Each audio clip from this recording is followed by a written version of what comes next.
Okay, 7:31. So we'll get started here now. We have, looks like we have 34 folks in the room right now. People will filter in as we go onward. Thank you all for being here tonight. It's our April 19th edition of the Wisconsin Chapter NRHS online slideshow. This program note, we've had a couple of changes in our lineup for tonight. Initially, we were hoping to have 5 presenters, as has been our custom. Just before we sent out the promotion for this, one of our presenters advised he was unable to complete his program in time. And shortly after we sent out the promotion, another one of our presenters advised he was not able to complete his program in time. So we hope to have those two at an upcoming edition of our slideshow. But we do have 3 great programs tonight, and I know you're going to enjoy all of them.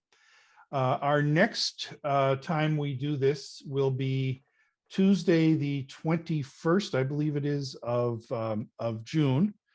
It's the third Tuesday, and I believe that's about the day of the summer solstice. We have 1 person signed up to show. Always looking for additional. I have the ask into several other folks, so we'll see how that all, including the 2 people who were on the agenda for today, who have we hope they can do perhaps that edition of our program. So thank you all for being here. So I'm the chapter president, Mike Uhas. I'm happy, really happy that all of our members and our guests are here tonight. And I'll say this to the members: thank you very, very much for your membership in the Wisconsin chapter of the National Railway Historical Society. Because if it weren't for you, we would not have an audience to do these kinds of programs. And if it weren't for you, we wouldn't have the technical ability or the resources to put on these kinds of shows. So to the guests who are in the room, I'll say to you, if you're here and you obtain some benefit, some value from the programs which you're about to see tonight, particularly if you've been here once or twice or 3 times or more in the past and you haven't joined, you know, it's real simple to just go to our website. It's www.nrhswis.org and become a member, or send us $20. You'll find the address on our website, www.nrhswis.org. So with that little bit of housekeeping out of the way, so we do have three presenters, and I think we'll start off with Dave, and then Dave is going to be doing a program called TBA, and that really is the name of his program. And then Gilbert Sabensky will be doing his program on night photography. That's just, it's going to be outstanding. Those were the nights, is Gilbert's. And then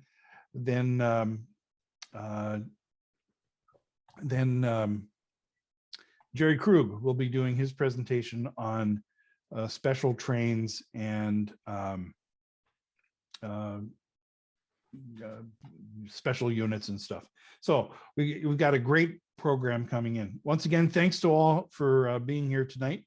We'll turn this over now to Dave Nelson. Round of applause for Dave. Well, at our February annual meeting, where Vice President Keith Schmidt presided, in addition to running the meeting, he mentioned the February slideshow, and one of them was still listed as TBA. And Keith joked that he'd always wanted to see a TBA presentation. So I took that as a personal dare. Ooh. Here is former Deputy Sheriff Keith in his squad car. I was doing a photo run by. I took that as a personal dare from Keith and put together this TBA presentation. Can you hear me? Yeah, we can hear you, Dave. Okay, so this is the TBA presentation that Keith Schmidt said he always wanted to see. So T stands for train orders. Those flimsy sheets of greenish blue paper that gave authority to trains under the old train order and timetable operation. These two train orders were issued at Seminary Street Tower in Galesburg. This one gives a train orders to run extra to a siding at Alpha. Here is Seminary Street Tower in Galesburg, long since torn down, unfortunately. Train orders were either hooped up to the crew, one to the engineer, one to the presumably conductor in the caboose, or they were placed on a train order stand, as you see here in Rondout, one of the last remaining places where train orders were used in the upper Illinois, lower Wisconsin area, and then picked up by the engineer by hooking his arm around a string that held the train order. Back in the day, almost every depot would have had train order signals that would have told an oncoming train the train orders were waiting for them, either to be picked up on the fly, as we saw in those preceding pictures, or the crew had to stop the train and go into the station to get their orders from the operator. This operating board is called a NUNN, N-U-N-N operating board. Within that box is a special mechanism where if the cable to the train order board failed, the board would slowly turn to the most restrictive position, a supposedly fail-safe method. So that's T for train order. Now B for bad order. The way rolling stock is marked so that it is attended to before it goes further. This particular one is on the Wisconsin and Southern.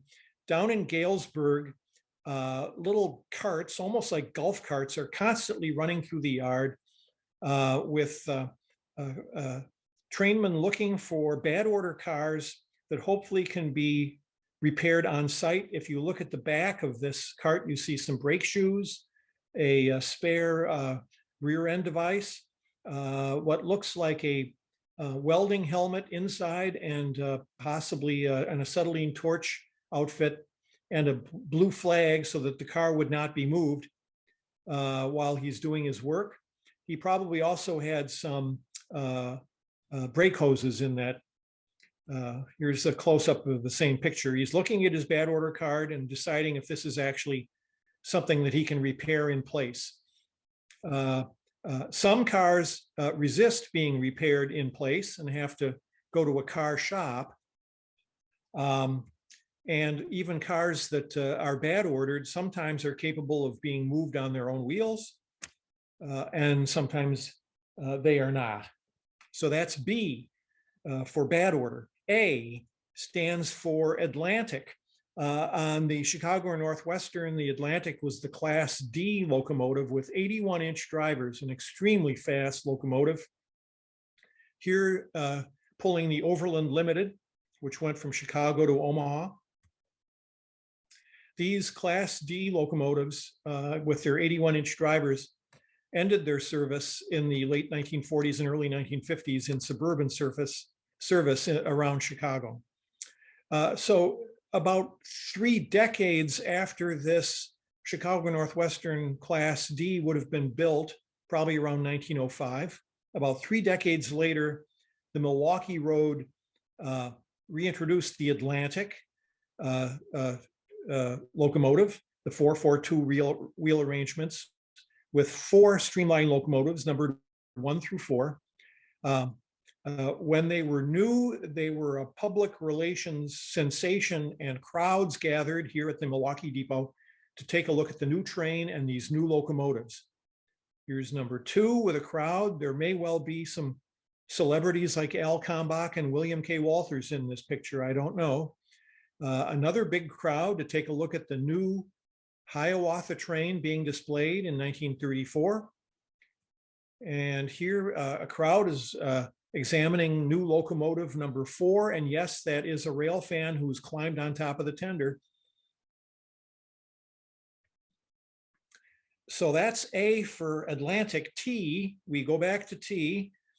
T stands for Trempealeau, where Mike and Janet Uhas have relocated, a beautiful part of the state of Wisconsin, right along the Mississippi with the bluffs on the other side of the state of Minnesota.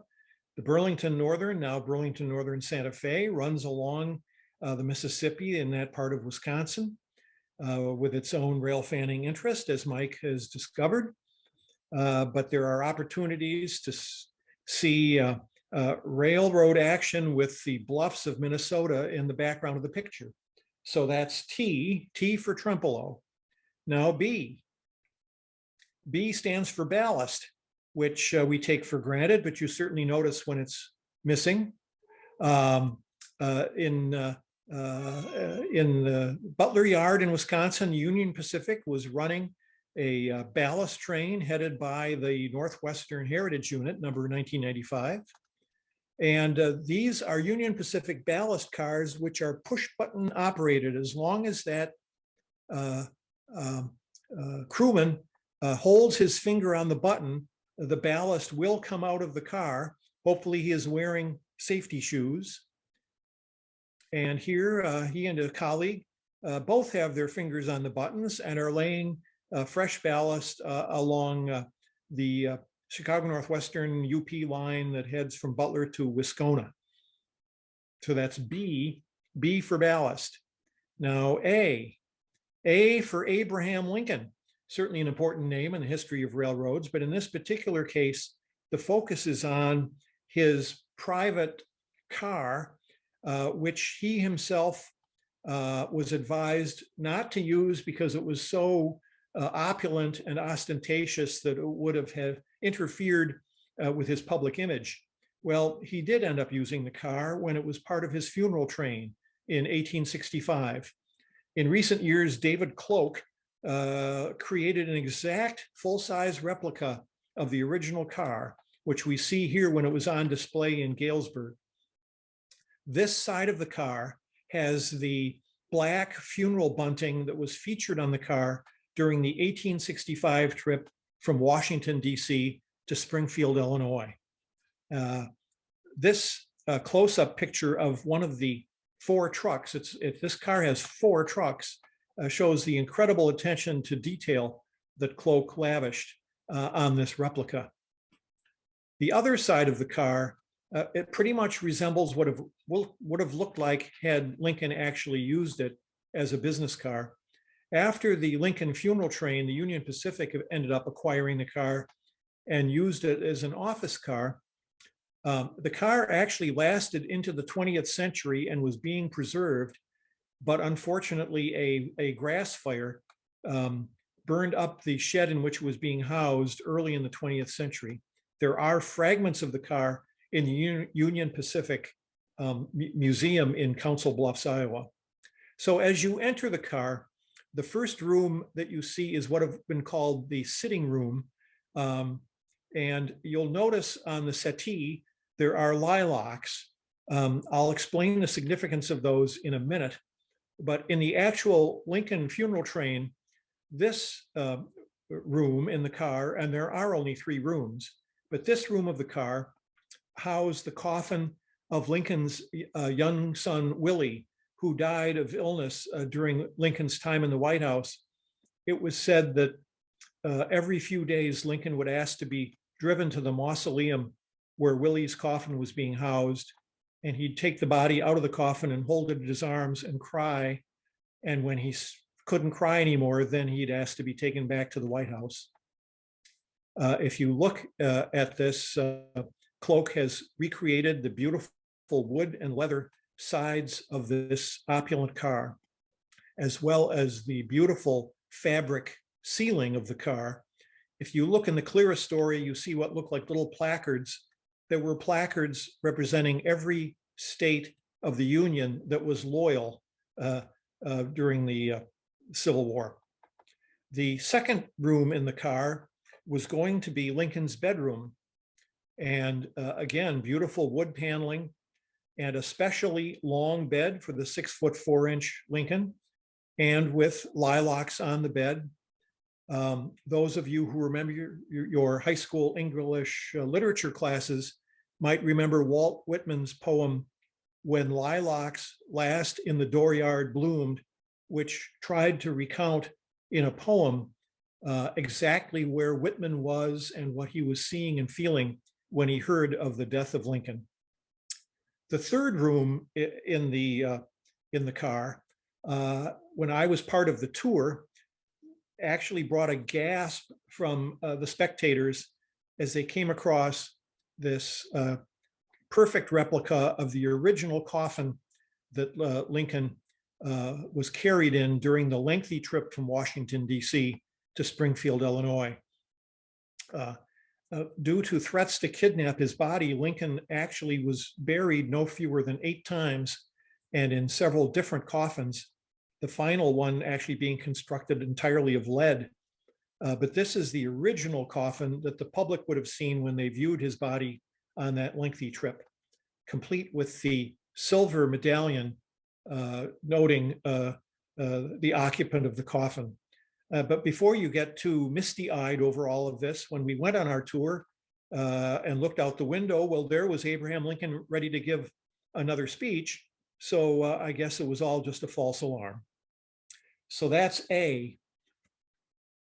Another T. We're back to T again for taconite, the unique blend of iron ore and clay, which formed small pellets, which revolutionized the shipment of iron ore between the iron ranges of Michigan and Minnesota to the furnaces of Illinois, Ohio, and Indiana.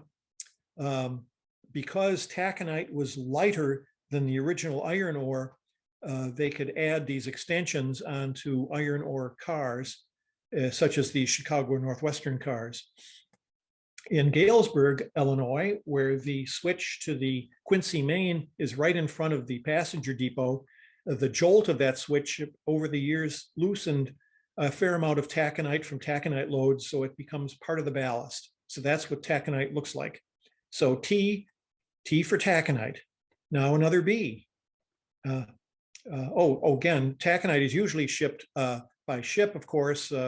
Here's the pier in Ashland, and here's a typical taconite shipping ore boat.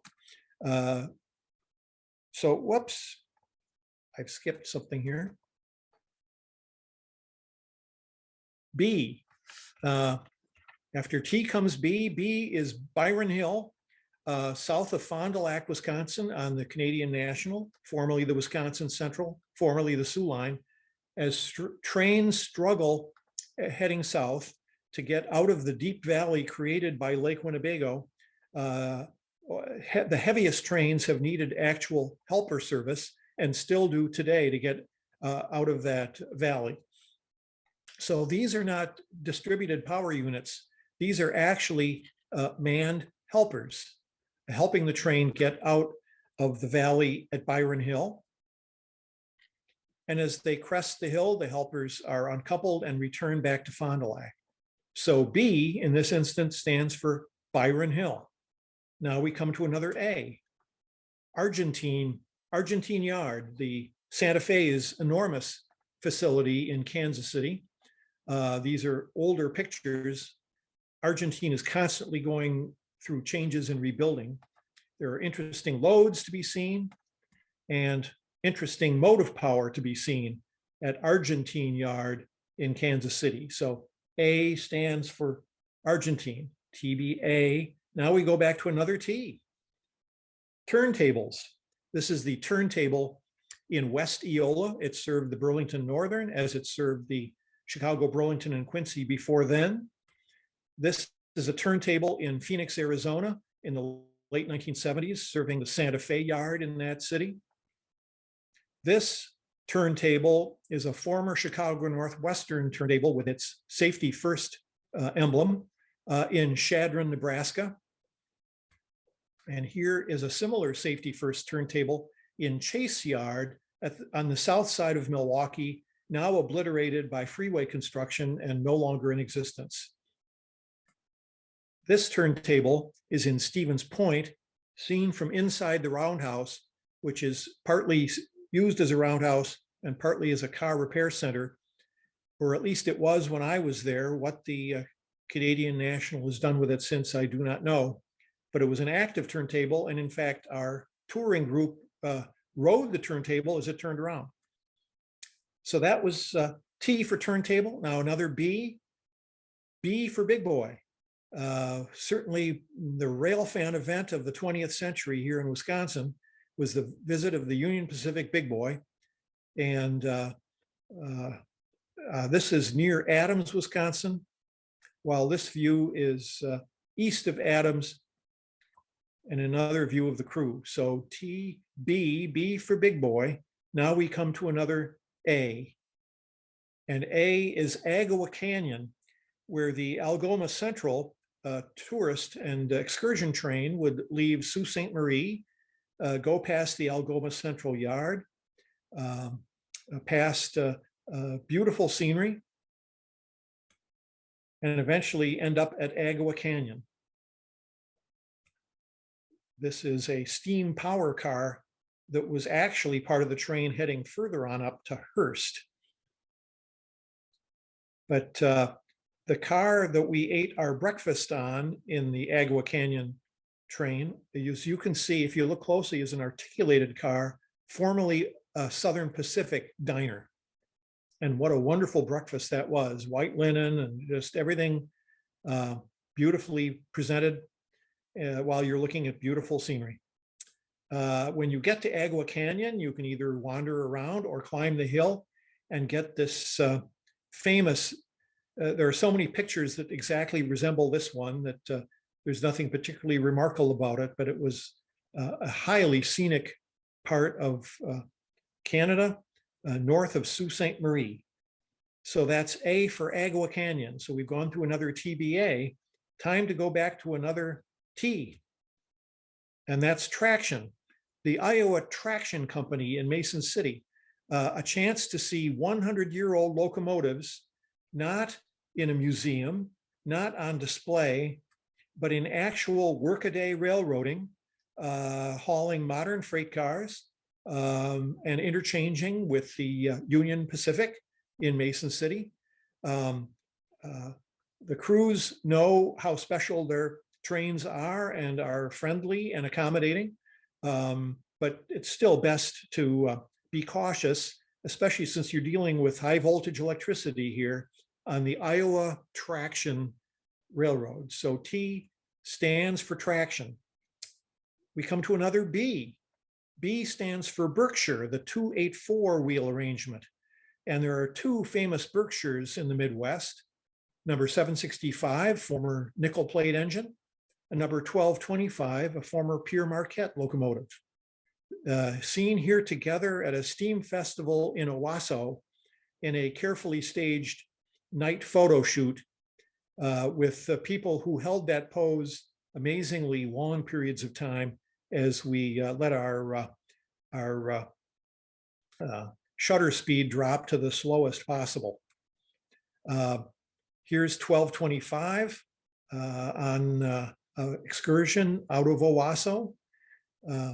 Here's 765 in a very similar pose. Beautiful locomotives, big locomotives, capable of high speed, and but they were never passenger locomotives in their time. Fast freight was their specialty. Here's the 765 in Illinois, part of another train festival that operated out of the Quad Cities.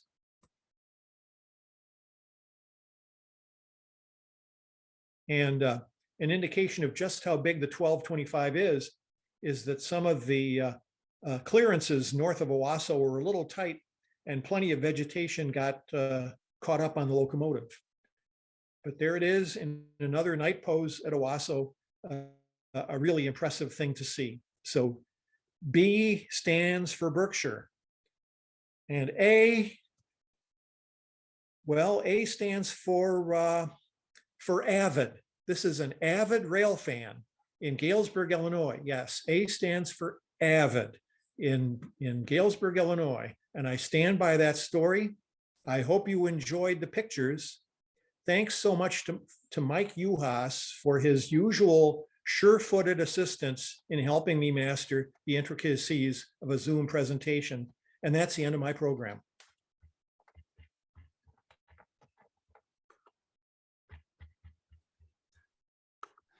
Thank you, Dave. You can take that picture of me off the screen now. It should be off. There we go. Wonderful. That's round of applause for Dave Nelson, everybody. I hope Keith Schmidt is satisfied. Yeah, I hope so too. Keith, are you satisfied? I think he fell asleep. Yeah. No. Oh, there he is. Yes, right. thank you, Dave, very much for the TBA show. It was great. And that was quite an A at the ending there. So It stands for avid, and nothing Oh. can budge me from that. okay, gotcha. Right. Thank you, Dave. That was Thank you, great. Dave. Well done. Well done, sir. Thank you.